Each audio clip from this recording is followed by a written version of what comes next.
that the rights of man come not from the generosity of the state, but from the hand of God.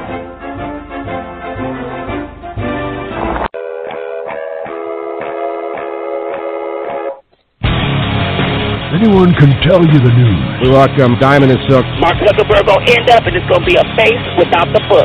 Book without the face. Hey, Megan, how are you? Now they're chipping away at the normalization of pedophilia, and the left is embracing this type of behavior. We welcome Dinesh D'Souza. I know I ticked him off. In a certain sense, it's a giant up yours to Obama, and that's why the left is freaking out over it. Jack Kennedy and LBJ, Clinton, and the double standard from the left. Yeah, I love how the left does nothing but push the most bizarre practices down our throats and up our tailpipes. It takes a real man to tackle the hot issues that really matter. Michael Hart is the man of this house. Welcome to the Michael Hart Show. Good morning, it is December 2018, and we are together again. This is the Michael Hart Show right here on the Hart of America Radio Network. We hope the other day, I guess it was actually yesterday, the Unknown America version of the program, and we certainly hope you enjoyed that. We'll spread the word. That's going to be our regular Wednesday fare. Tomorrow we will do another situational security program. We'll be talking about ways to keep your young people safe both at school and online with a couple of different experts that we'll put some more stuff out on the platform a little bit later on, give you some more details about that. So Wednesdays are going to be history, and Fridays we're going to be dealing with, situational security, which was something that has been highly recommended over the years, and we might even go completely long form with that one day and do a 2 or 3 hour seminar with a panel of experts. But as you can imagine, that takes a little bit of planning. Also today, it's our Thursday speed date with Megan Barth. Megan will be popping by in about an hour or so, helping us break down some more of the political lunacy in this country. And there are so many things that we're working on over at the Hart of America Talk Radio Broadcast website. Wow, that's a big mouthful.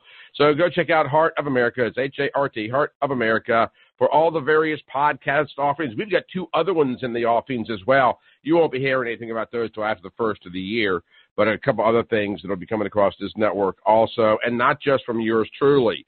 So there's a lot of things going on here at Hart of America, and so stay tuned for that. All right, so there's so much to talk about today. All right, let's just get right into it, because apparently Veggie Tales and Little Mermaid have now made the cut for racist. We're going to get into that here in just a little bit. Why isn't all the things that I enjoyed as a young man are suddenly racist? So, yeah, the Veggie Tales?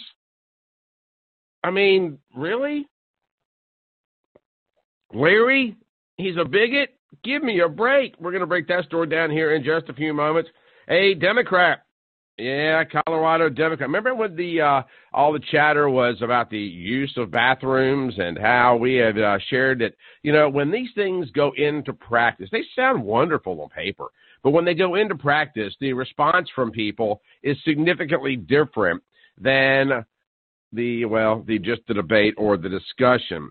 Now it seems like, not to go all Reverend Wright on you, these roosters are starting to come home to roost, as a Colorado Democrat has had his female colleagues all up in arms. They have accused earlier this year this particular Democrat of frequenting women's restrooms inside the State House.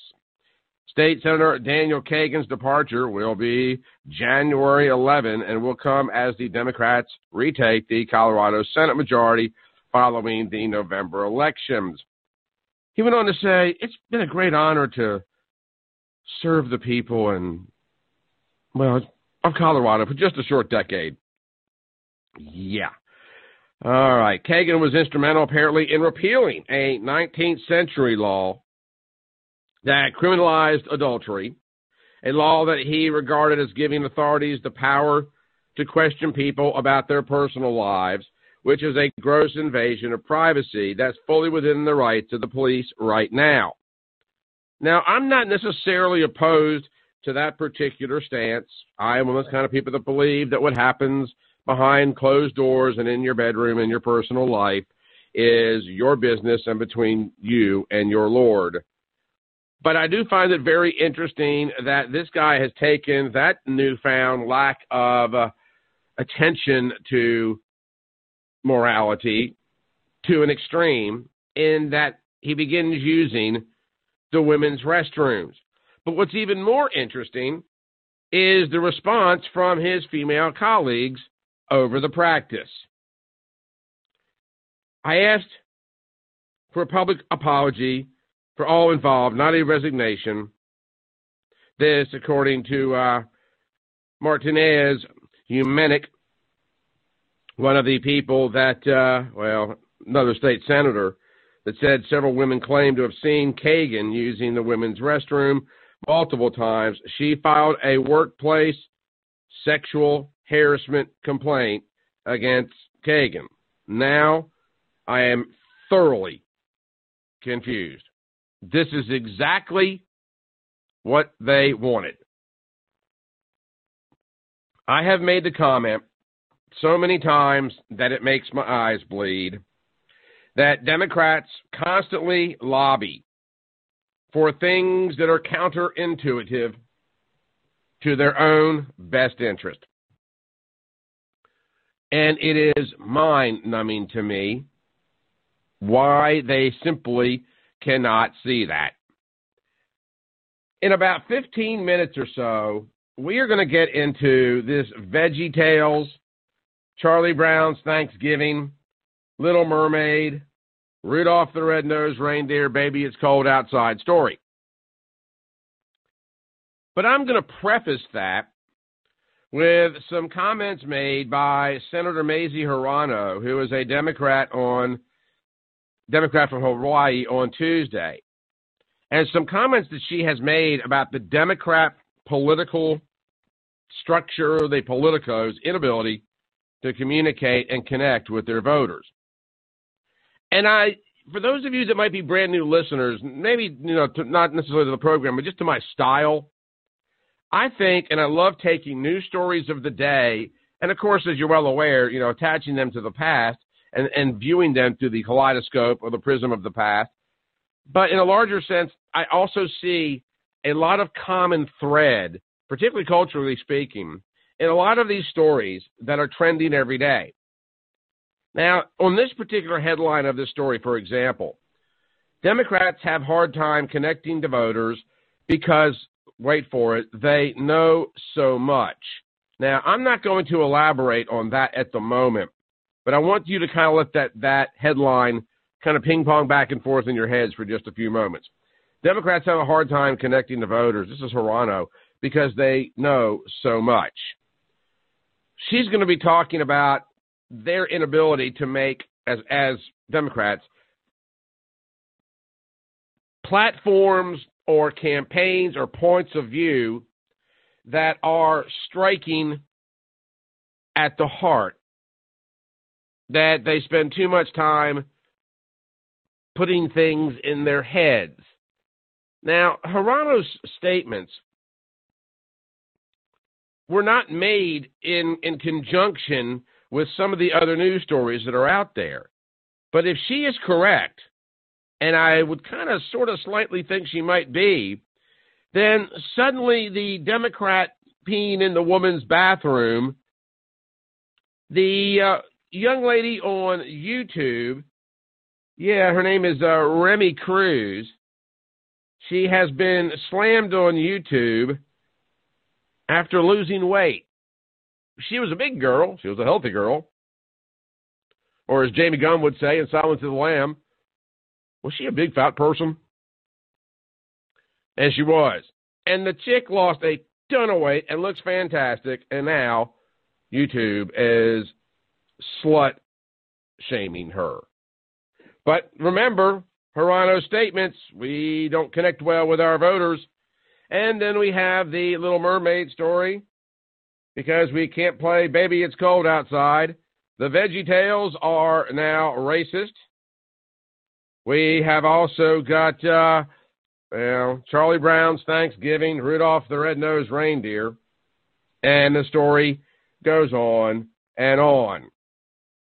So I do find it to be fascinating that the comments are made by Hirano talking about Democrats' inability to connect with their voters on a level that they feel like is going to be valid.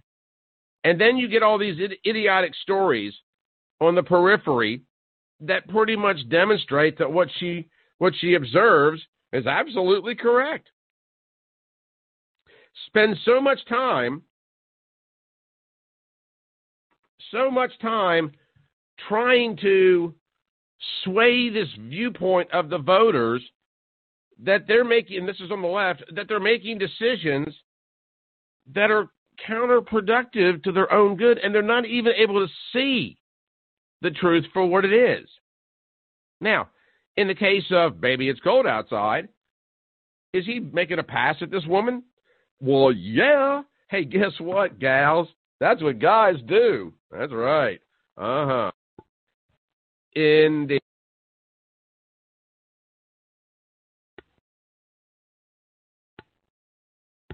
You have to remember something, ladies.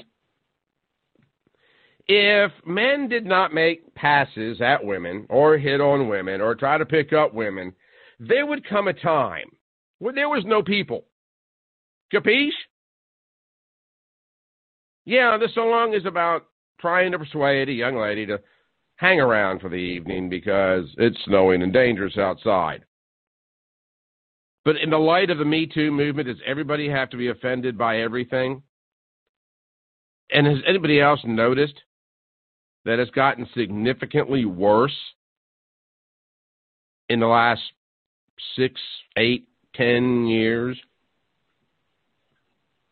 You bring on the tolerance and love and acceptance of the new Progressive Party, and all of a sudden now everybody in America is pissed off. You ever seen that movie? I've watched it several times, Bruce Almighty. Yeah, Jim Carrey is a nut, but I like his work. Jim Carrey is portrayed as somebody who is bestowed with the powers of God because he's complaining about God. And people start to pray to him. And he gets overwhelmed and frustrated trying to answer individual prayers. And there's one scene where he just basically gives everybody what they want. And I made this comment last week. When everybody got what they want, everybody got nothing. And what I mean by that is that, for example, the lottery, everybody won the lottery and won like $17, as opposed to the millions that were out there, and nobody was happy about it. And Morgan Freeman is God, comes back with the line, since when does anybody know what they want? And that's exactly what's taking place in many cases on the left. And that's why we come back on the other side. We're going to talk a bit about the Rudolphs, the Veggie Tales, et cetera, and the complete lunacy that may very well have been revealed for what it is with the comments of Mazie Hirano just this past Tuesday. But first, without any further ado, to shore up that point just one more time, President Trump exchanged greetings yesterday with Barack Obama and Michelle Obama after arriving at George H.W. Bush's funeral Wednesday. Now, Bush is lying in repose in Texas. He will be buried after another ceremony. But there was a noticeable lack of warmth between Trump and Hillary, who was sitting just on the other side of the Obamas. Bush's funeral brought together all of the living former presidents, Obama, Bill Clinton, George the Jr., or the Lesser, or whatever, and Jimmy Carter, as well as Trump and Melania. The pair was seated in the front row at the National Cathedral, again, next to the Obamas.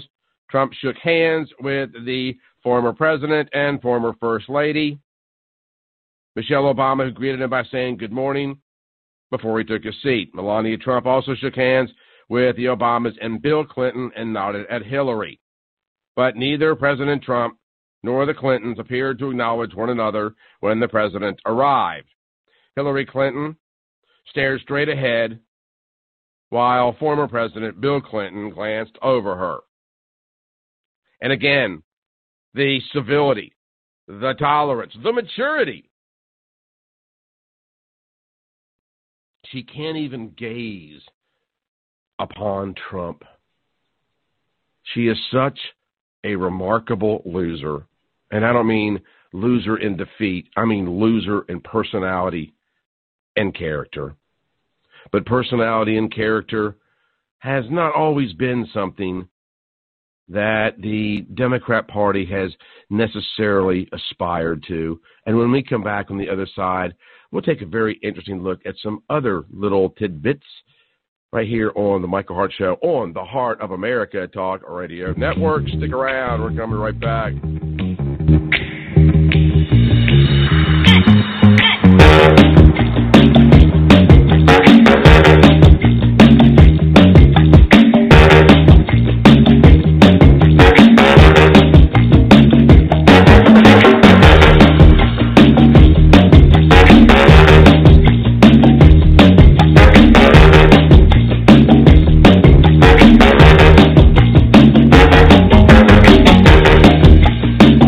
The Land Report, the magazine for the American landowner, is a proud supporter of the Michael Hart Show. Currently, they're offering an exclusive subscription price for listeners of the Michael Hart Show. So click on the subscribe button on landreport.com and enter the code HARTSHOW at checkout and receive a 1-year discount on America's #1 land magazine. You'll get a full year of the Land Report, which normally goes for $59, for only $15.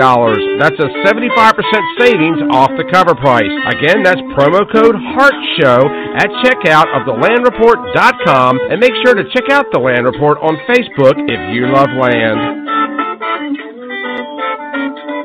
Is your home's crawl space making your... Let Alabama Water Management inspect your crawl space today. A wet, moldy crawl space can cause serious foundation problems. They are breeding grounds for disgusting odors, polluted air, potentially harmful allergens, and volatile organic compounds that can actually make breathing difficult and the air in your home very unhealthy. Don't take chances with your family's health. If your home has a crawl space, call Alabama Water Management today for a no-cost, no-obligation crawl space inspection. Find Alabama Water Management on Facebook or on their website at ALAH2O.com.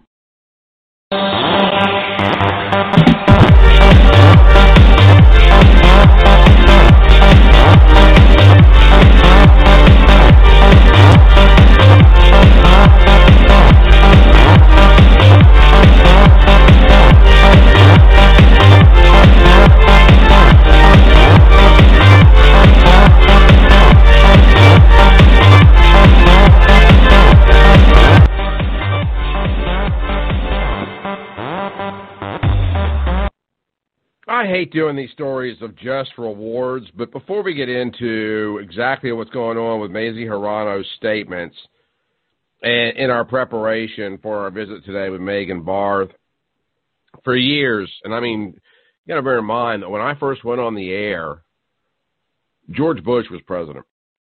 So I've been doing this for some period of time.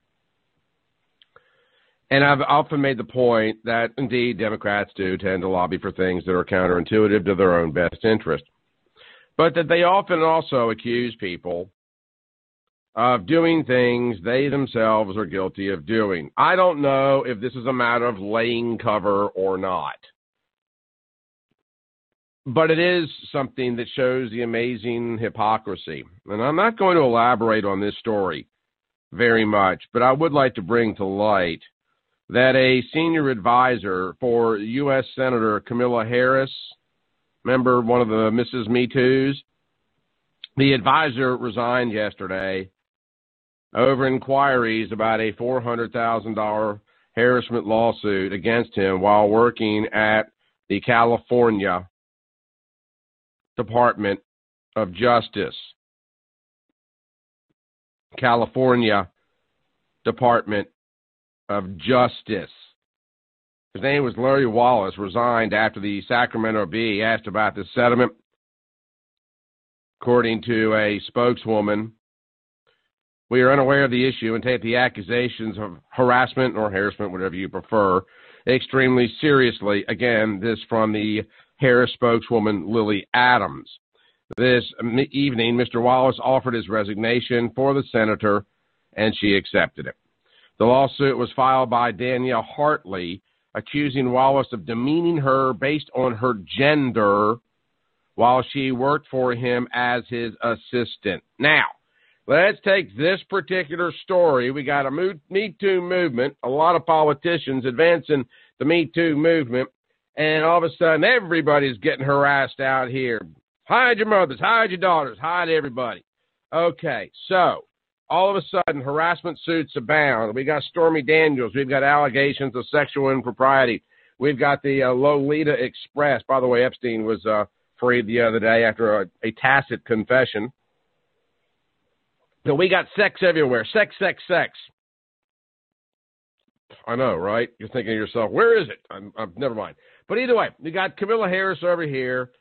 She accepts a resignation for some guy for harassing a woman. Now, here we've got local radio stations refusing to play Baby, It's Cold Outside. Now we have got the Little Mermaid over here, Kiss the Girl. Code, that's me too. We can't kiss girls no more. This young lady here has been getting absolutely slut-shamed on YouTube because she lost weight and now she's hot. And we got this Democrat in Colorado peeing in the ladies' room, and he's in trouble. What else do we have here? Oh, yeah, back to the harassment lawsuit. Now, I am not saying that some women are not, that they shouldn't come forward. I certainly would never want to discourage that. I've got 2 daughters of my own. And this is not just about sexual harassment. It's about the environment of suspicion and doubt and deception and deviant behavior that has been fostered out of the Democrat Party, well, frankly, for decades, but seems to have really accelerated in recent years. It might be interesting to note that Jack Kennedy was a philanderer. LBJ bragged about his harem. I speak about that in the book Unknown America. Bill Clinton was a philanderer.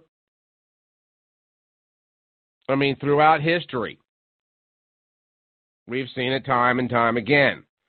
I'm not suggesting Donald Trump is pristine,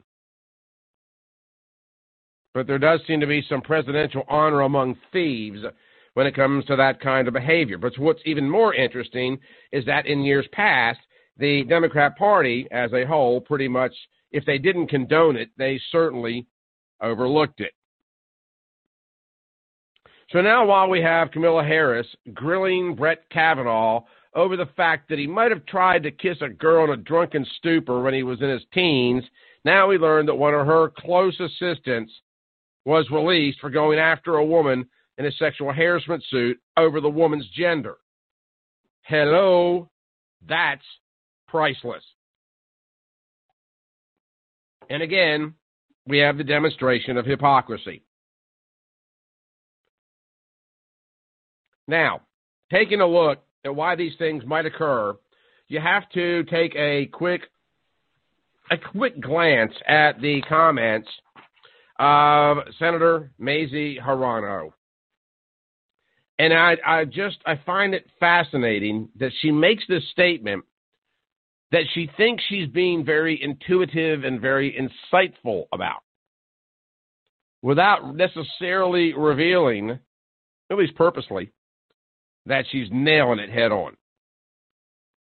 Hirono on Tuesday told a conference that she heard that one of the reasons that her party has a difficult time connecting with voters is because Democrats know so much and have a tendency of appealing to voters' minds instead of their hearts. All because you know things does not mean you know the right things. And all because you know things does not necessarily mean you use the right things or that you possess wisdom. There are a lot of educated derelicts in the world.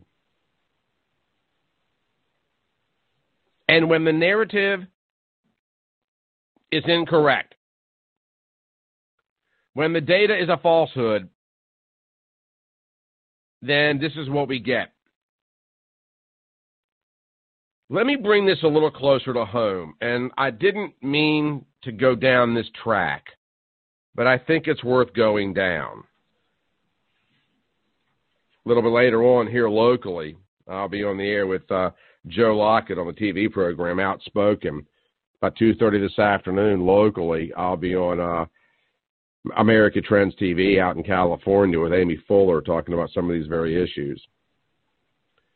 But when it comes to Democrats, or anybody for that matter, when there is a lack of facts or understanding, it is human nature to fill in the blanks, or at least to desire to. Right here in Birmingham, we are still dealing with the aftermath of this police-involved shooting at the Galleria, a local mall for those of you outside the area.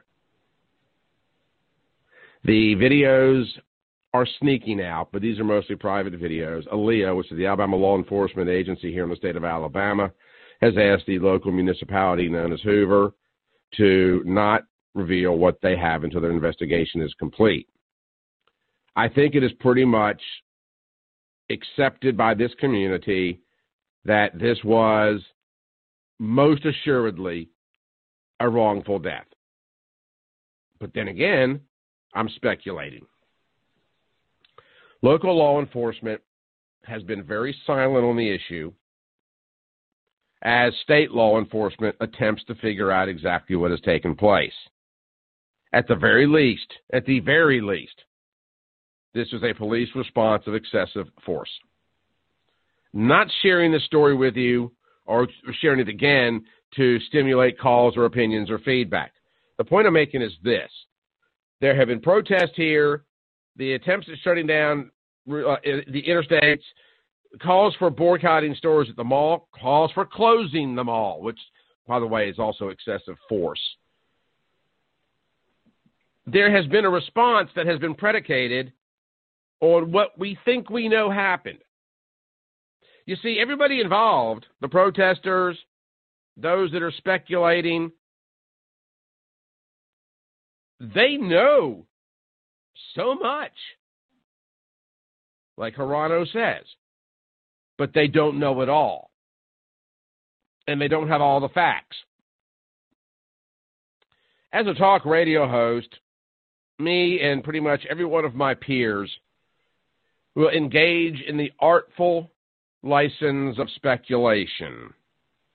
In other words, facts come out, and we pontificate, we speculate, we hypothesize. This case in Alabama is so heated that most of the talk radio contemporaries that I've heard have resisted hyper-speculation because they realize the importance of it. And this is exactly what's taking place in our American political discourse. This Hirano woman thinks that Democrats are overeducated with the facts. And number one, it's a completely ignorant observation, and it's also quite arrogant. Because in her comments about appealing to voters' minds, if you have, it's the old computer acronym, GIGO, garbage in, garbage out. If you have the wrong software installed in somebody's mind, then their response is obviously going to be wrong. I mean, is that like a statement of ignorance on my part? Garbage in, garbage out. So as she makes this comment, we now all of a sudden begin to realize that this is something which has been discussed within the party. And then with lightning speed and a fearful, accurate ability to predict it, a Thanksgiving cartoon is racist. When, by the way, remember how I said the Democrats always seem to lobby for things that are counterintuitive to their own best interest? How many people do you think realize that, you know, the introduction of the Black Franklin in the cartoon that Charles Schultz single-handedly integrated and desegregated animated features? Hello, wasn't intended to be racist, but exactly quite the opposite. I'll go long form of that one, perhaps one day. But now, because we're so thoughtful on the left, they know so much on the left that they're seeing racism in a cartoon. They're seeing racism in vegetables. Vegetables.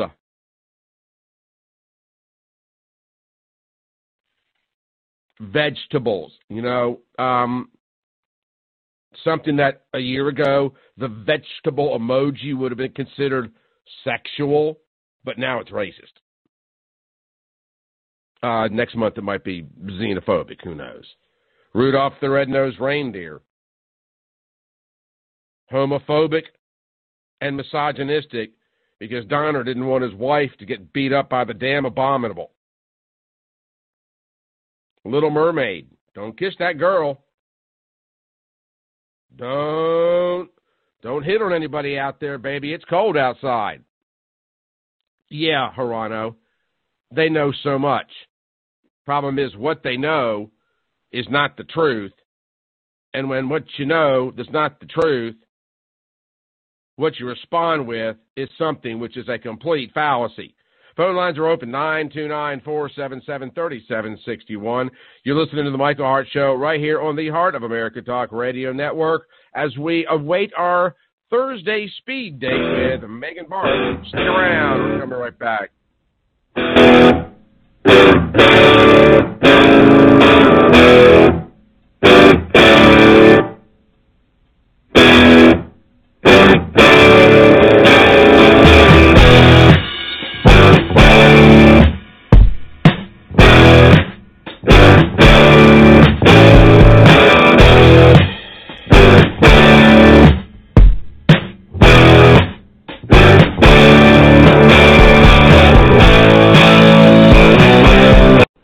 Fan of the Michael Hart Show and are enjoying the daily commentary, interviews, and audio shorts, then please consider supporting the program financially. Creating a daily talk program takes a great deal of time and money. Although corporate sponsors are always welcome, the real support comes from people like you, the regular listeners. So if you support the Christian conservative message and values we share on this program and would like to help, please go to our website, michaelhartshow.com, and click on the orange Patreon button at the top of the page. For less than $7 a month, you can help us keep going while we spread our faith-based conservative views worldwide. So if you support our views, please consider supporting the program. Just go to www.michaelhartshow.com and click on the orange Patreon button, and thanks for your support and for listening. Does your home have a water problem? Drainage around your home can cause all kinds of headaches. Disease-causing mold, cracks in walls, foundation failure, even roof leaks. At Alabama Water Management, we know that problems can often be fixed from where the water is coming from, outside. Our approach is less invasive and less expensive. So, before you spend thousands on a potentially unnecessary waterproofing system, call Alabama Water Management for a free evaluation. Alabama Water Management. Don't waterproof, water prevent. Find Alabama Water Management on Facebook or on their website at ALAH2O.com.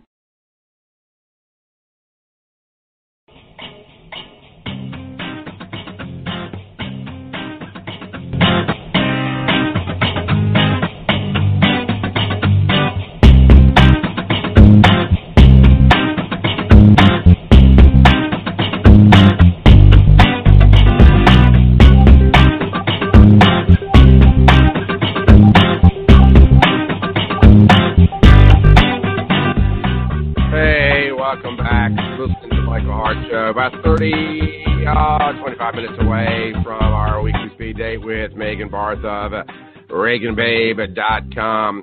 Also, don't forget the book Unknown America, still be selling really well. I am working my fingers to the bone to get the Kindle version of this book out. It has taken me weeks, and there's all these new little goofy platforms that I've got to edit this thing in.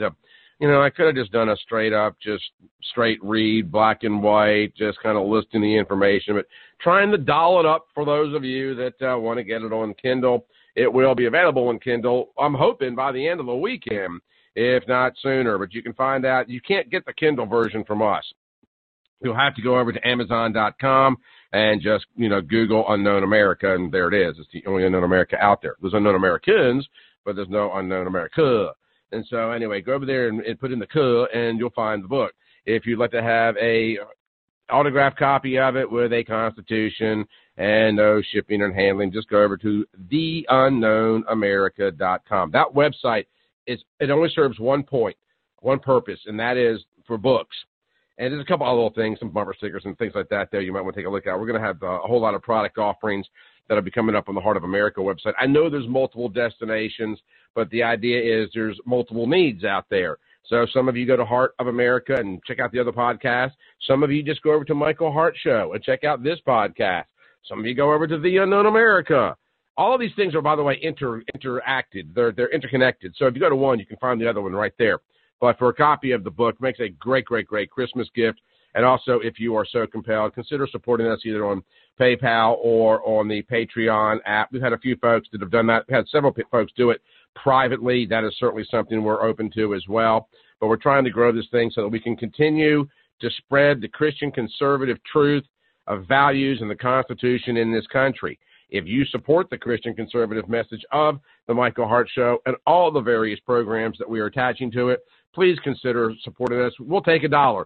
We'll take $1 a month because every little bit helps. Over on the Patreon page, there's even a tip jar. You can do it one time. You can do it every month for a year. It's up to you. But we would appreciate your consideration for your support there so we can continue to spread the message so that we can no longer have people out there telling us that a cucumber is a bigot. 929-477-3761. Let's get out to Clark's call. Hello, Clark. How are you? Hey, I'm doing great, Michael. So, I don't know anything about the bigoted cucumber, but the Charlie Brown thing, and I think you're probably going into what I saw recently on the Rudolph the Red-Nosed Reindeer show. If you look at what they did with Huckleberry Finn and making it where kids can't read that in school. Oh, yeah, good point.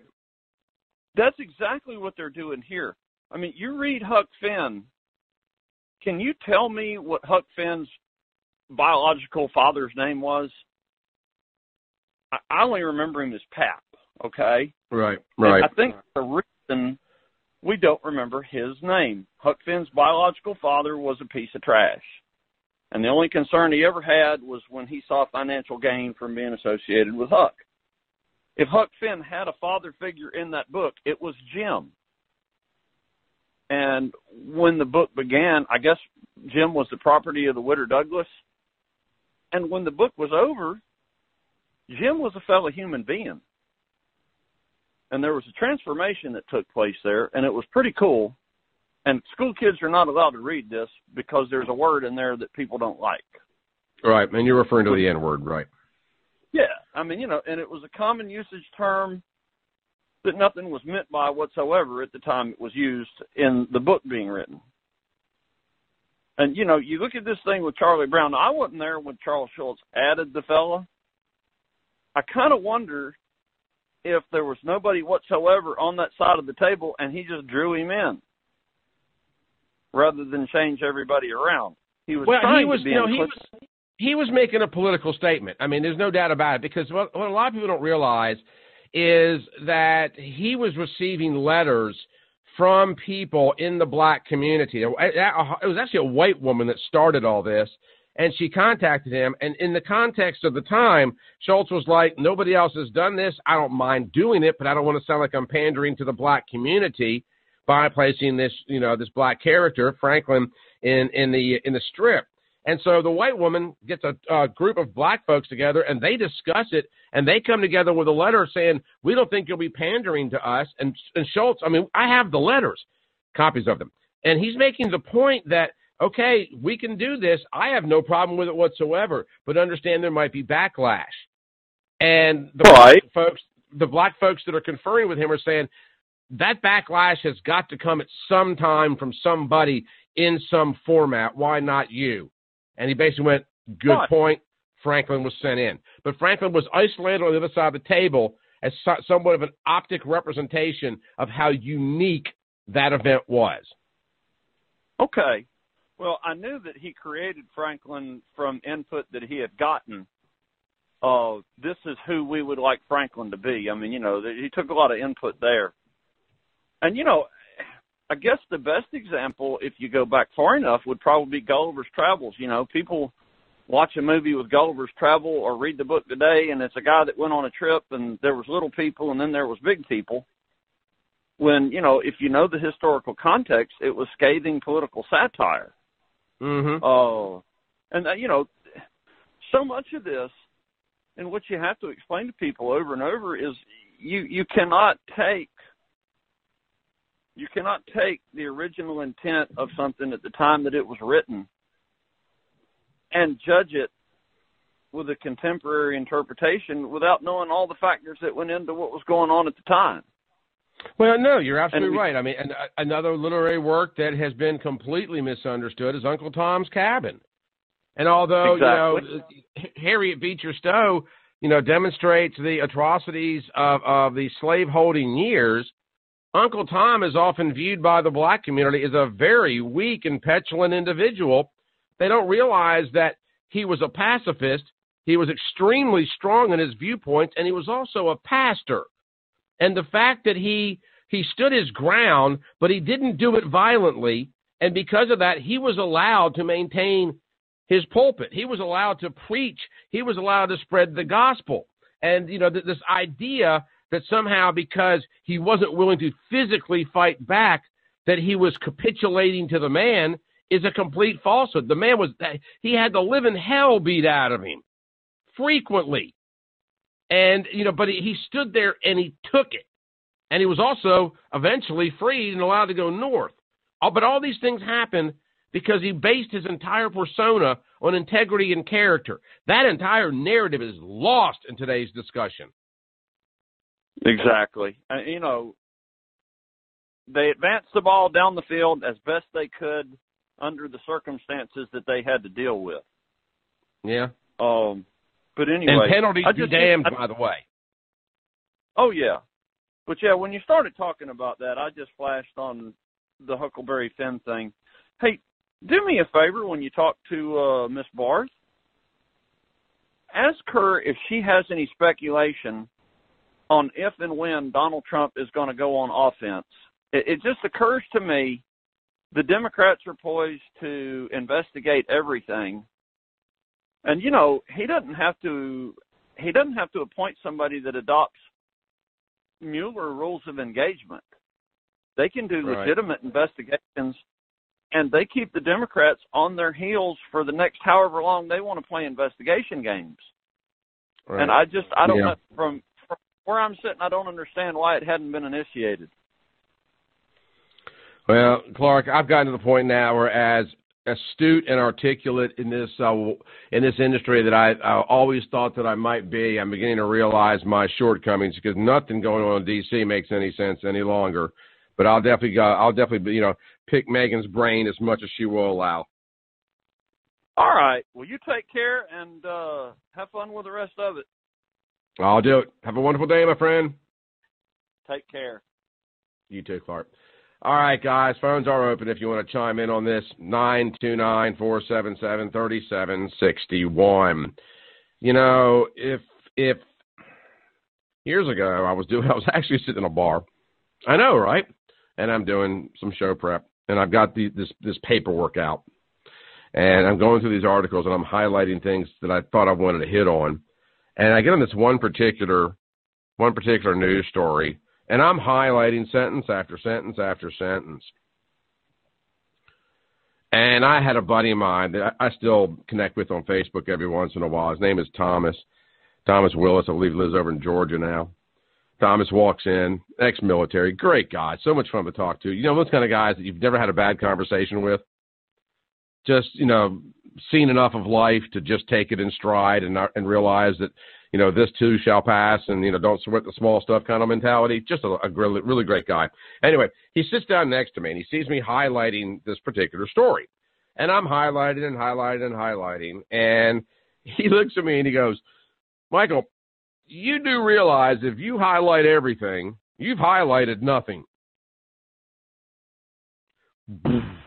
I mean, mind just blown. It was probably one of the smartest things that I've ever heard. And you guys might be rolling your eyes at me because you've probably heard it before. But I hadn't. And I'm thinking, yeah, if you highlight everything on the page, because you're trying to draw attention to it, right? If you've highlighted everything, then you've highlighted nothing. Doesn't the same thing hold true for sexual harassment or bigotry, racism, misogyny? If everything's racist, then nothing is racist. That's an absolutely ridiculous thought to have, is it not? Do you see how dangerous it becomes to allow that word and that ideology to morph its way into the common lexicon? Yeah, I mean, let me just dump this, and then we're going to take a real fast break on this one.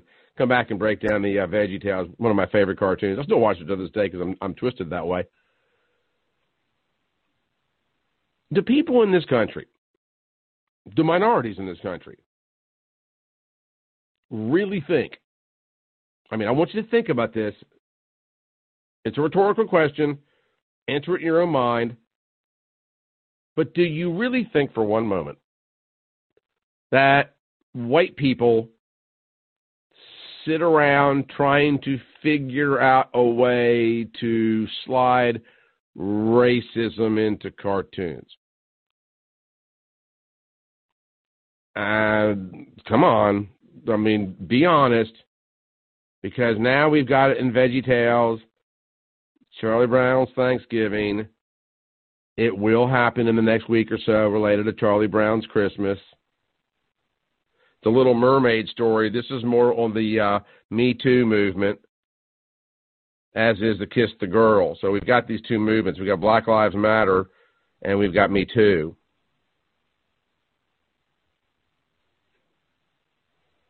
But seriously, I know I sound like I'm being a little tongue-in-cheek here, a little satirical, but I'm not.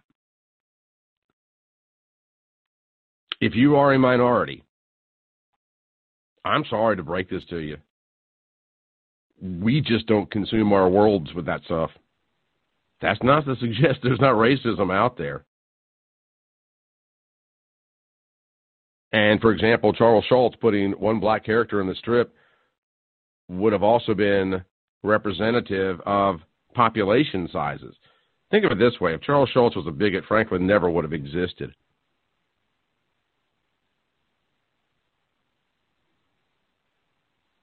Where's the little Hispanic boy at that table? Or the Chinese girl?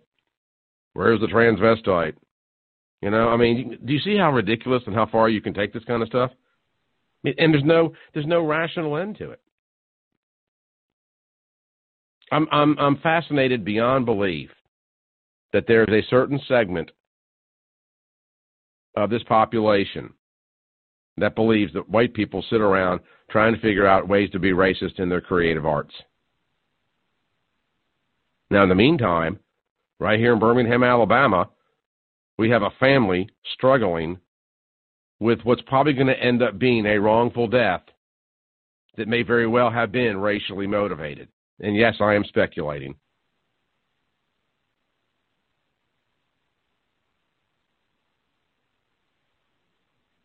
If what happened in Hoover, Alabama is racist at the hands of the police, and it might be, we'll let the investigation play out.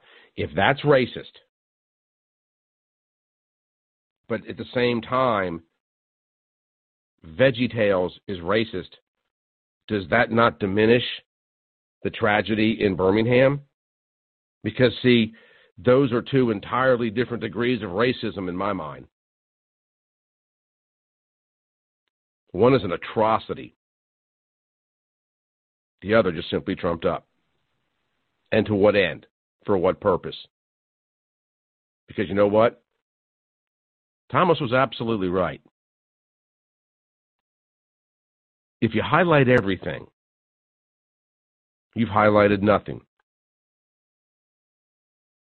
If everything is racist, then nothing is.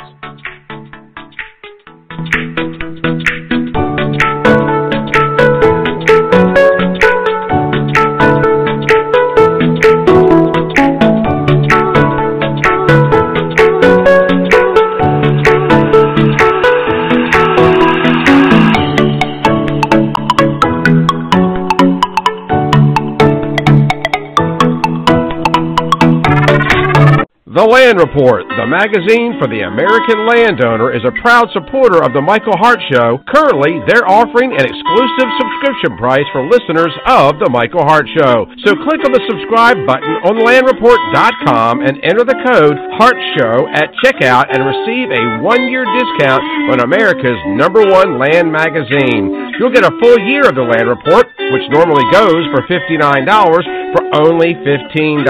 That's a 75% savings off the cover price. Again, that's promo code HARTSHOW at checkout of thelandreport.com, and make sure to check out the Land Report on Facebook if you love land.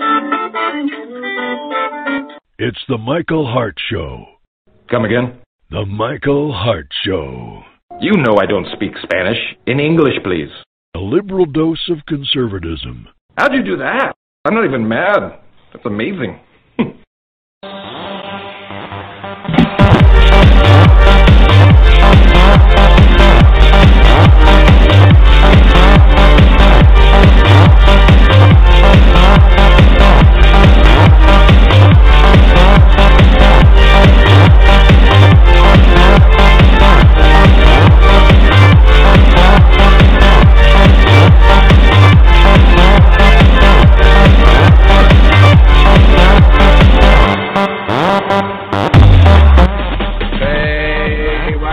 Listening to the Michael Hart Show right here on the Hart of America Talk Radio Network. Megan Barth is going to join us in about 10 minutes.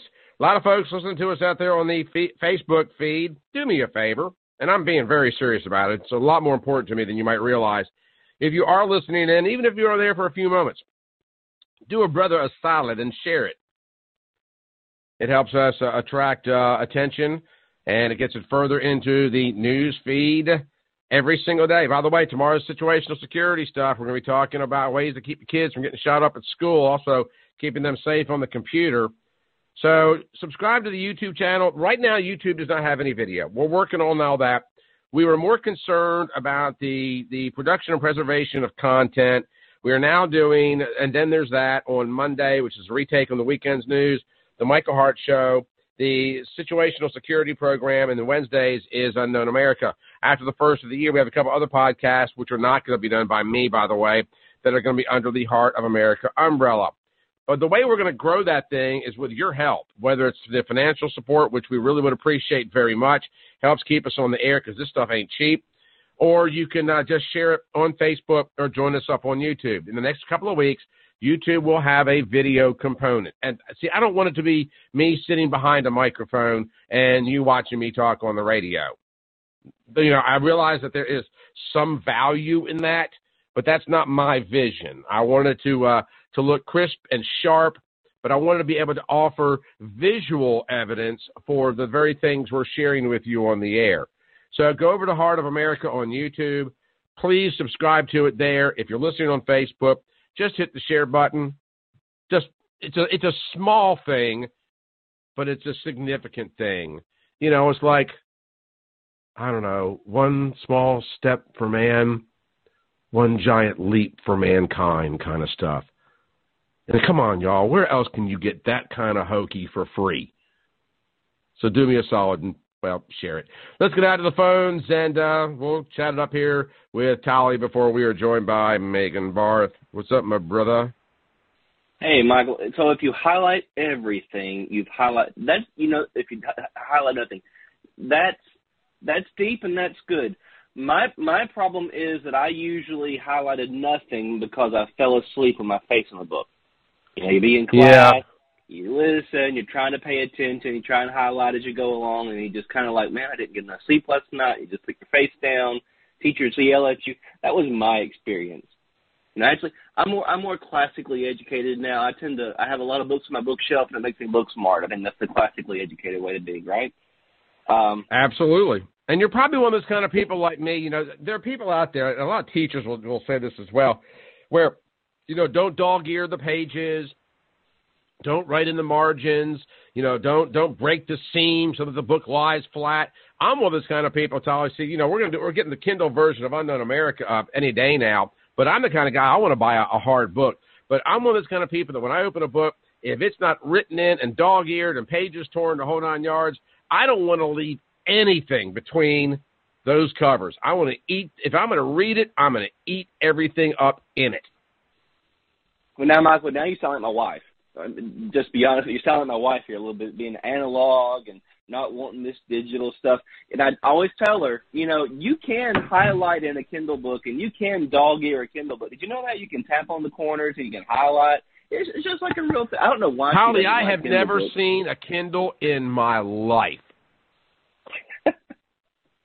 The cowboy boots, I get it, Michael. We get your analog. Yeah, I'm uploading this book, and the people at Kindle prefer that you don't just use a Word document, but that you use a Word document that you put through their filter so that you can look at your Word document through the eyes of a Kindle or a phone or any other kind of device. And that's what slowed this process down, because I've got to reformat this book for how it appears on each individual device. And I'm sitting there thinking, man, there are people out there that consume their world with stuff. Me, just give me a print book, because you're right. I am, and maybe that's why I have the viewpoints that I do, because I am an analog talk radio host speaking in a digital world. You're exactly right about that. I'm surprised you didn't just send them a cursive, handwritten sample of it, Michael. You probably still writing cursive, too. They don't do that in school anymore, do you know? Well, no, I don't, because I never could. Matter of fact, this is going to sound so campy, but whenever I do book signings, I have to take like 30 minutes before each individual book signing and practice my signature, because it's not legible anyway. I'm a lifelong printer, Tolly. Your handwriting was meant to be a doctor. I get it. So, Michael, I agree with you on what you're saying. If everything is racist, nothing is racist. But maybe that's a good thing. I'm thinking what you're saying there. I'm ready to move on. Yes, there were some atrocious things that happened in America's history, that happened in global history, that where one race would deem another race inferior and do horrible things to them, either through slavery or through outright murder, genocide, and that still happens today. It's not completely eliminated from the planet, but it thankfully happens less, I think. And speaking of, the late President Bush, if I remember correctly, one of his greatest regrets was that he didn't go into Africa and do more in Africa. And again, we can get into foreign policy there. I don't know if it's a good idea or not to intervene in foreign policy, but the moral principle is understandable. He regretted not going into Africa more to deal with apartheid, but then Bush W. 43 comes along, and he does, and he goes, and he kind of tries to amend his father's legacy, and he finds AIDS and addresses those issues more there. But I would say that I'm ready to move in America. You are equal under law. 14th Amendment, for better or worse, because of all the implications it has, because they've abused the 14th Amendment. They've taken it and twisted it to mean a ton of things that never would, including anchor citizenship, anchor baby citizenship. But for better or worse, we were all equal under the law, and so I'm ready for nothing to be racist. I'm ready. Yeah, but Tom, the only thing humor again. The thing that kind of concerns me, and I understand what you're saying, is that if everything becomes racist, then instead of the Veggie Tales story, for example, just to use an example, instead of it being elevated to the degree of racism, does it not diminish the tragedy in Birmingham, Alabama, because I think there's this sense that, racism is racism is racism. That's like saying, Nazi is Nazi is Nazi. It's just not true. And so what happened in Birmingham, Alabama is probably, frankly, going to turn out to be a racist act, or at least one that was at least partly inspired by some form of bigoted fear. But then over here you've got racism with vegetables. If everything is racist, then we're not talking about E.J. Bradford's death because it was just a shooting at a mall.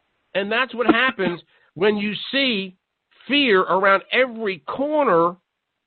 It's just like in these Middle Eastern countries, we hear about these Islamic beheadings, and we're just disgusted. It's violent, and it's just horrific. But over there, you got kids that are gathering, 6, 7 years old, gathering around a street corner to watch them stone a thief to death because they've been so anesthetized to the action. Well, are we not anesthetizing our citizens to racism if we're overwhelmed and inundated with it? And if we do anesthetize them, does that not create an environment where it can actually worsen?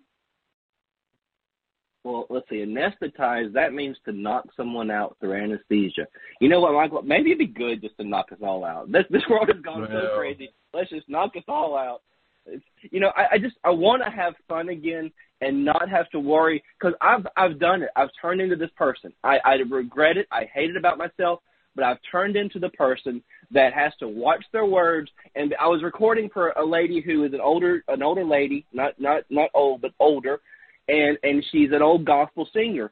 And she said that she was going to sing a, quote, black spiritual.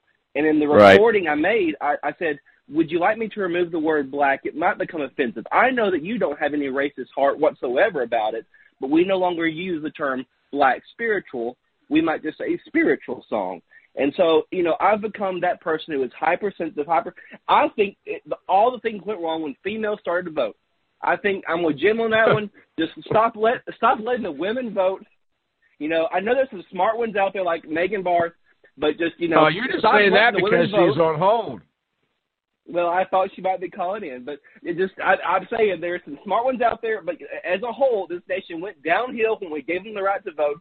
Thanks, Michael. Have a good one. Thanks, Tolly. I appreciate you getting me in trouble for that one. All right, quick break. Coming right back to the other side. It is Thursday at 9 o'clock Eastern Time. That means it's time for our speed date with Megan Barth. Coming up on the other side. Y'all stick around. We are coming right back. You're listening to the Michael Hart Show right here on the Hart of America Talk Radio Network.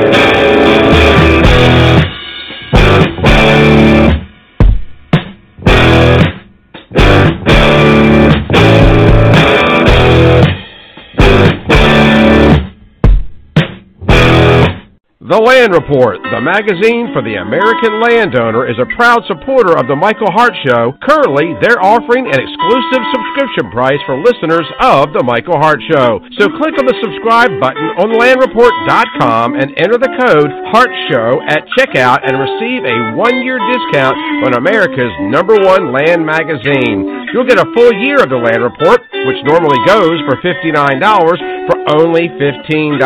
That's a 75% savings off the cover price. Again, that's promo code HARTSHOW at checkout of thelandreport.com, and make sure to check out the Land Report on Facebook if you love land.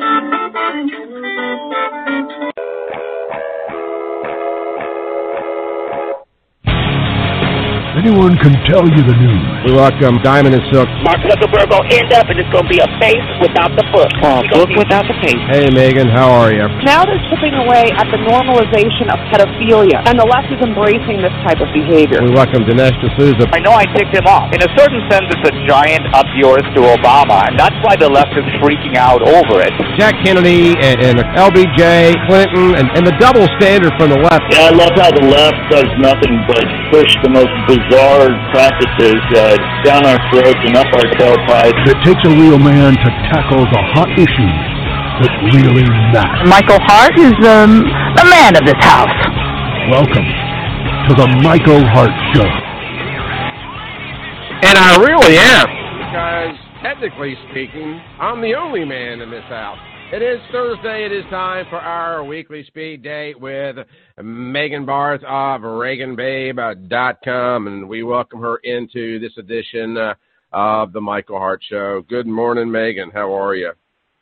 Good morning. I'm doing well. I'm in D.C. For the next few days speaking at a white supremacy conference. Oh, excellent. It's just, I was on the plane yesterday, and there was Wi-Fi, and so I'm looking at the Marriott where the conference is. It's called American Priorities Conference. And some jackwagon, and a woman, of course, leaves a review on the Marriott website that there is a white supremacist conference coming this weekend, and they're going to do everything to shut it down. So they've already tagged us, the far left, radical left has already tagged us again as racists and homophobes and xenophobes and misogynists and, of course, white supremacists. Well, we were covering earlier today that now Veggie Tales is also racist and dangerous for children. It joined Charlie Brown's Thanksgiving, Charlie Brown's Christmas, and Rudolph the Red-Nosed Reindeer. So, the racism, the bigotry, the misogyny abounds. And so, we were talking about this all throughout the course of today and on Tuesday's program, Megan, that it's so overwhelming because, if everything's racist, then, of course, nothing is racist. And, we have these stories now, even on the Me Too movement, where one of Camilla Harris's aides was found to have settled a $400,000 sexual harassment suit. And so we're getting all this stuff, from the left that's directed back towards the left. And it's the darndest thing. And then, we're always talking about, acceptance and tolerance. And then yesterday at the National Cathedral, Hillary can't even bring herself to look at Trump. So where's the love? Oh, well, remember, it was Hillary who said that civility will return to the Democrat Party once they have power back, because that's really all that matters to the Democrats, right. Is just power. Not the middle class, not the lower middle class, not people in general, just power. And so when we look at the left's accusations, those are simply what I call progressive projection. They project everything that they are and who they are onto their political enemy, which is the right. Never mind that Keith Ellison was accused by two women of physical abuse and mental abuse. They had police reports, they had medical reports, and the left looked the other way, and we never heard a peep out of the leaders of the Me Too movement, mostly in Hollywood. The left protects their own, much like they protected Bill Clinton. And then while they protect their predators within their party, whether it's Bill Clinton or Harvey Weinstein or Jeffrey Epstein or Keith Ellison, what they do then is they attack in order to remove or at least divert the attention away from their own predatory behavior. And it's a tactic of the radical left. They've used it time and time again. What you see on the surface is simply who they are really at the heart of every progressive or liberal is a totalitarian screaming to get out, and that's a David Horowitz quote. And so when you look at Hillary, she's no different than Nancy Pelosi, who's no different than Alexandria Cortez. Whatever, I can never get her full name. Ocasio-Cortez. Right, they're no different. One's just in a pantsuit, and the other thinks Guam is going to tip over if we put a military base on it. Now, I'm joking, but that was a different Democrat senator. But we have Alexandria Cortez Ocasio, whatever, the youngest House of Representatives, the youngest congressman, who is an outright socialist. Well, so is Nancy Pelosi, but it just wasn't in vogue when Nancy Pelosi was running her first campaign 60 years ago or whatever it was. So, like I said, David Horowitz is right. At the heart of every liberal progressive is a totalitarian screaming to get out. Why do you think that, and I don't know if you saw these comments made by Senator Mazie Hirono on Tuesday. And I guess maybe I answered my own question, because I was going to ask you, why do you think it's so impossible to get this information to break through? Hirono, and I mean the Democrats, in a news conference said that one of the reasons that her party, the Democrats, had a difficult time connecting with voters is because Democrats know so much and have a tendency of appealing to voters' minds instead of their hearts. All right. And I've made the argument that, all because you know something doesn't mean you know the right something. But isn't that remarkably arrogant that, the whole statement sounds as though we're better than everybody else. We know more than everybody else. And what's so funny is that they really don't seem to get anything right. And, there was a story that we got into, not only talking about the racism stuff, but I don't know if you saw this particular story out of Colorado, where one state senator in Colorado is being forced out of office because he was accused by female colleagues of using the woman's restroom, which is what the other female senators in that state were lobbying for, was unisex use of restrooms. But then this man does it, and now he's out of office. I mean, they scream for stuff that they don't want, and then they get it. They're pissed off they got it. I'm confused. Yeah, it's a continual catch-22 with the Democrats, but they don't hold their own selves accountable for the rules they try to force on others. I was reading about Hirono, and I'll go back to that. I was recommended to read this book, and I had never read it. It's been around since 1958. It's called The Naked Communist, and I don't know if you've read it, but I have not. It's excellent so far, and I'm only maybe 100 pages in, and it's close to 400 pages. But Ronald Reagan actually reviewed it and said, "You will be alarmed and you will be informed and you will be glad you heard of W. Cleon Skousen." Now, W. Cleon Skousen worked for the FBI, and and he's also the guy that wrote The 5,000-Year Leap, which is another wonderful book. Yes. The author I am familiar with. Yes, and so going back to Hirono, there was a line in this book, and I wish I would have tagged it, but it said something like, the communists will make you believe that they are smarter than you are, that they have some sort of intellectual advantage without any proof, but an intellectual advantage due to their what they portray as altruistic types of personality or altruistic personality or methodology. And Hirono really kind of strikes me as that type of person, right, where she is like, well, we're just smarter. We appeal to people's brains instead of their hearts. So really, then why do you use fear in order to paralyze your base or to motivate your base?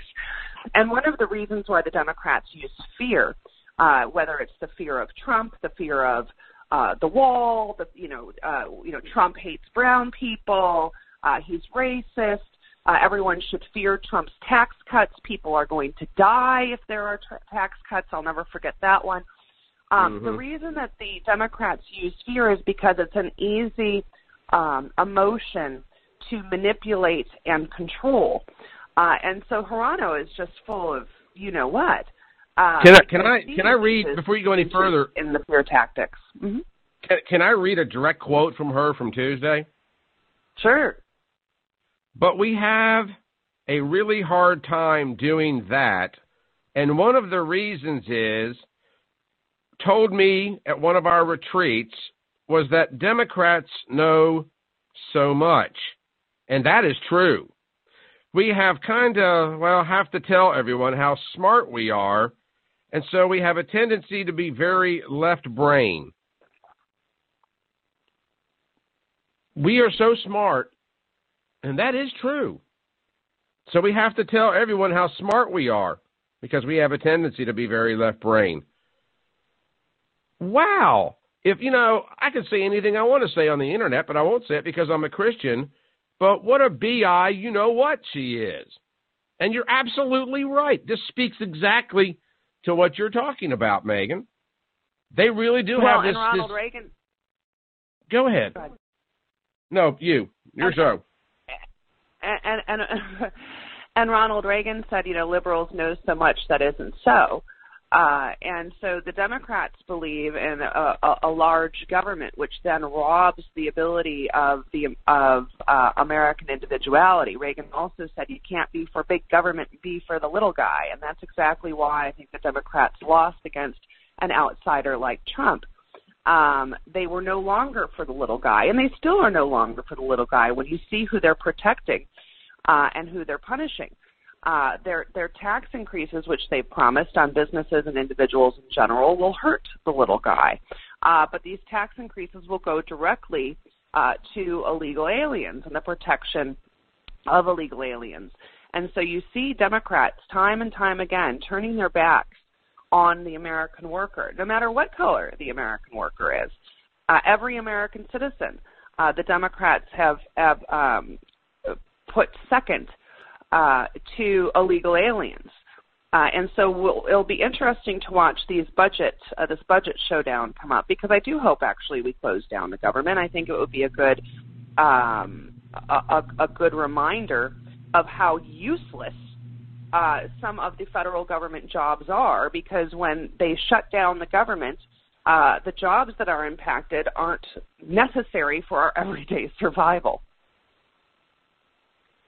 I know. And what's so funny is one of the last times we had a government shutdown, you remember that they shut down a lot of the national parks. Right. I mean, this is under the Obama administration. Shut down some of the national parks and put up signs that the national park, and they show this time and time and time again, was actually closed for visitors.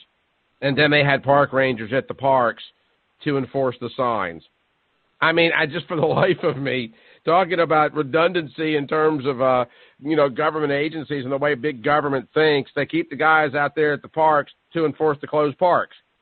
I can't even get my mind around the way big government thinks, Megan. Yeah, and most of those jobs that were cut during the last government shutdown were called non-essential. Well, if they're non-essential, why the hell are we paying their salary? Right, exactly. As opposed to the essential jobs, we also have non-essential jobs. I know. And that's what you get from big government. It's just redundancy and layers of bureaucracy that we continue to pay for. Yeah.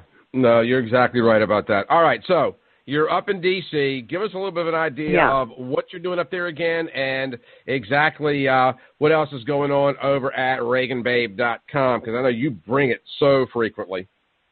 Thank you. Well, it's called the American Priorities Conference. I was invited by Jack Posobiec to speak specifically on voter fraud and election integrity. I will be in a panel discussion with another person, J. Christian Adams, who runs the Election Law Center out of D.C., and he's constantly on Fox every time there's an election issue. So when we were watching Brenda Snipes out of Broward try to steal another election, you may have seen J. Christian Adams all over Fox News, Laura, Hannity, et cetera. But we do have an ongoing investigation, which I hope will be wrapped up in an investigative brief by tomorrow about the Las Vegas voter rolls. What I can tell you now, before the brief will be published, there's a lot more to it than what I'm going to tell you, but just to give you a whiff of what's going on in our voter rolls in Clark County, Nevada, we have 4 voters, 3 of whom went to the polls, 1 of whom mailed in their ballot, who are 115 years old. So we had three 115-year-old people, voters, go to the polls and vote. And guess what? They voted Democrat. Now, these are just 3 115-year-old voters we found. We found older. We actually found older. And we in Clark County, Nevada, Ponce de Leon got it completely wrong. He should not have stopped at Florida. He should have kept going to Nevada because we obviously have the Fountain of Youth.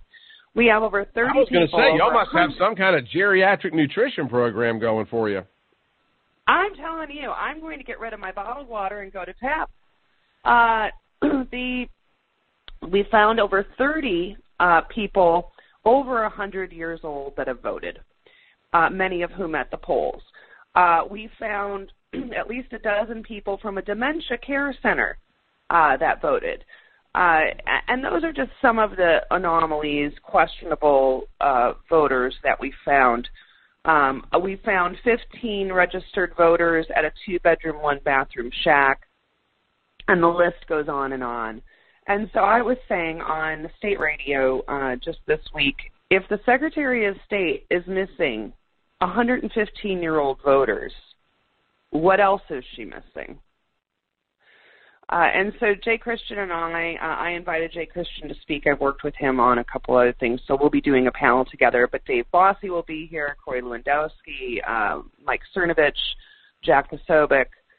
Dr. Gina Loudon, I just found out, will be here speaking on a panel. So it's bound to be a good conference. I don't know how large it's going to be. The organizers wanted to kind of have something other than CPAC.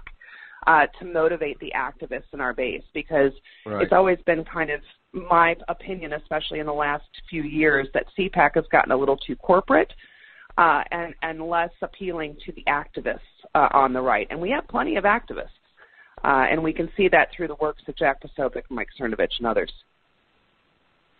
Well, I know that you're going to have a blast up there. D.C. is just such a fantastic, wonderful town. I've enjoyed it every time I've been up there as well.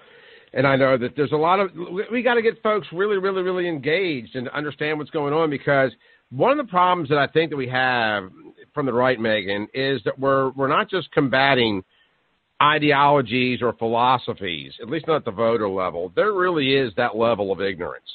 And that level of ignorance has got to be overcome. Otherwise, we are going to continue to see some of the most ridiculous stories, because – you know, we always hear people say, well, the Founding Fathers would not recognize this country. I don't recognize this country, and I'm talking about from my youth. You know, it's gotten so wacky. I don't know. Do you know who Remy Cruz is? Yeah, why do I know that name? She's a YouTuber. And she's one of these type of girls. She gets on YouTube. She's a YouTube influencer. And she does stupid stuff. And people think it's funny. And she kicks her legs around. And, you know, I think Molly Shannon from SNL, you know, just gets out there and acts the fool. This girl is now being slut-shamed because she lost weight. I mean, that's all she did. She lost weight. She lost 50 pounds. She transformed herself from a size 14 to a size 6. And now she's doing the exact same things online on YouTube channel that she's always done. But she says overnight at some point it switched from being funny, stupid, or whatever. Now I'm a slut, close your legs, you're a whore, you look like a porn star. These are the same people that are subscribing to her site, to her channel. She's doing the exact same thing, but she had the audacity to lose a few pounds. That's how ignorant. Because most of the people, you can make the argument that most of the younger people that are watching this stuff are of the, because she's only 23 years old, are of the Bernie Sanders class.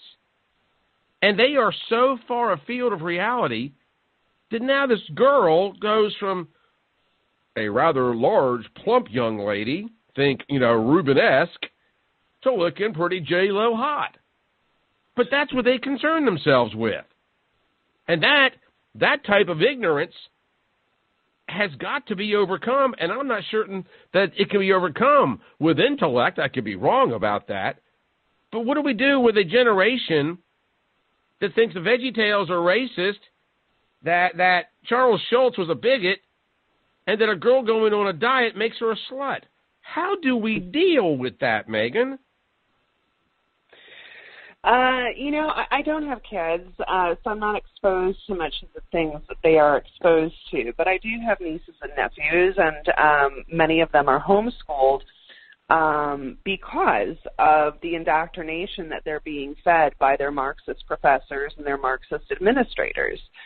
This type of division is being seeded very early on in the school system. You know, this talk about diversity, we're so diverse, diversity is great, diversity is great. Well, at the root of diversity is division. That's right. what diversity really means. And so, you know, the Democrats have a good way of dividing everybody. Oh, you're black, you're over here. You're Mexican, you're over here. You're white, you're over here. Oh, you're a black lesbian? Okay, you're over here. Oh, you're a Hispanic LGBT? Okay, then you're over here. And they build all of these silos of victims that instead of having e pluribus unum, we have just this kind of patchwork of dissension and diversity that everyone is pointing fingers at everybody else instead of saying we're Americans. Well, we have to be black Americans, LGBT Americans, you know, lesbian Americans, gay Americans, you know, and it just keeps going on and on. Yeah, that's a great observation. And so it's nearly like when you have this normalization, which has been going on for years, and I've commented about it, this normalization of obesity. Okay, we should not be normalizing obesity. We should be fighting against obesity. At one time we were. Even Michelle Obama was talking about kale and shutting down half of D.C. so she could go to Bristol Farms and buy some organic kale. Right. And not that kale is the answer to obesity, but there was, you know, the Get Moving campaign. That was Michelle Obama, and that was an attack on obesity.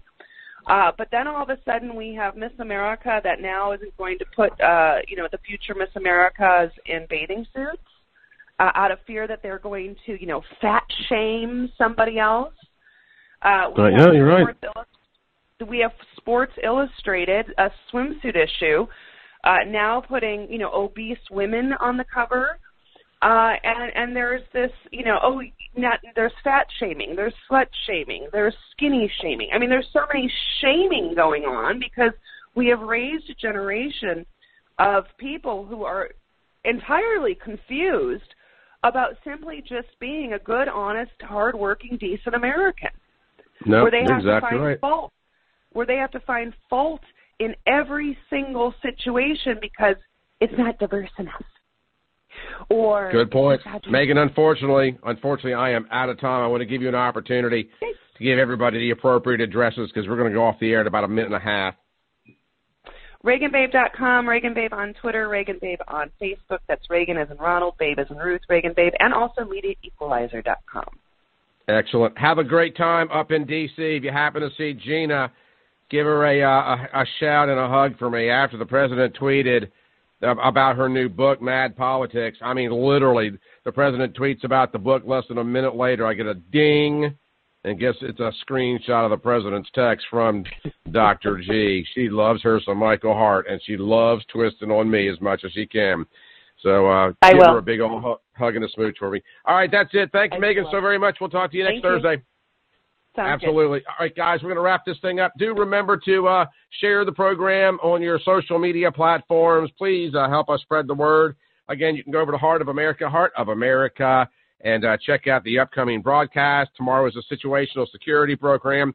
We're going to be joined by a couple of live experts, and we'll be talking about ways to keep your kids safe and sound in school and online. Also, when you go over to Hart of America, if you're enjoying what we're doing here, we would appreciate you considering the financial support. I mean, there's a $1 tier. There's a $6 tier. You can even do more than that. And at the $6 level, you even get a free copy of Unknown America, which can also be found at theunknownamerica.com. So all the support you can possibly give us keeps us on the air and keeps us doing, expanding the Hart of America broadcast. Because Megan's absolutely right. We got to educate people. That's why we're doing the Unknown America thing on Wednesday. We've got to educate people. We're losing this generation. We are losing them to their own fallacies, their mistrusts, their confusion, and their leadership. So if you want to join us in this mission to right the ship of truth, Go over to Hart of America and support us any way you possibly can. That's it for us. Tomorrow's situational security program coming up. You've been listening to The Michael Hart Show right here on the Hart of America Talk Radio Network.